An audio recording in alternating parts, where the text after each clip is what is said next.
Aujourd'hui, je vais vous parler de la prochaine crise financière mondiale. Elle pourrait éclater en 2020. C'est ce qu'affirme l'économiste américain Nouriel Roubini, reconnu pour avoir annoncé le krach de 2008. Alors, quels sont les ingrédients de ce cocktail explosif?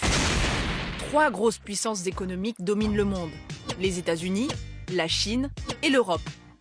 Et si les 3 allaient mal en même temps? Déjà, du côté des pays émergents, pas mal d'entreprises sont surendettées et pourraient bien déstabiliser les marchés financiers.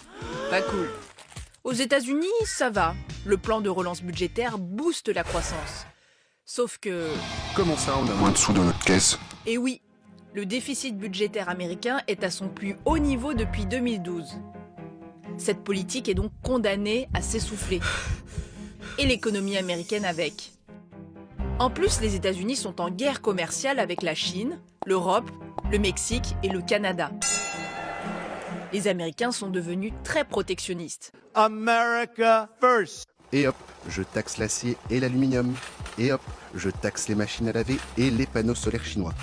Mais si les autres pays rendent l'appareil aux Américains, il n'y aura plus d'échanges. L'économie risque de ralentir dans le monde entier. D'ailleurs, la Chine souffre de la guerre commerciale.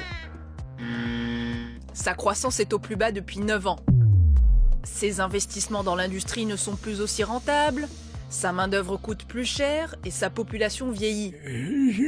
L'Europe, ça va pas mieux. La production industrielle s'est effondrée en Allemagne, en Italie et en Espagne. Le Brexit rend l'avenir incertain. La montée du populisme inquiète aussi.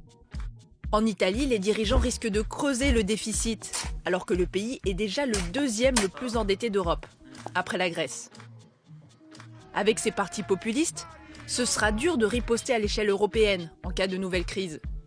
De toute façon, les pays du monde ont moins de marge de manœuvre, parce qu'ils se sont déjà endettés pour contrer la crise de 2008. Mais Nouriel Roubini, alias Docteur Catastrophe, espère se tromper. Il pensait que la Grèce, l'Italie et la Finlande allaient sortir de la zone euro. Mais ça n'est pas arrivé. Enfin, pas encore. Y a pas de sucre.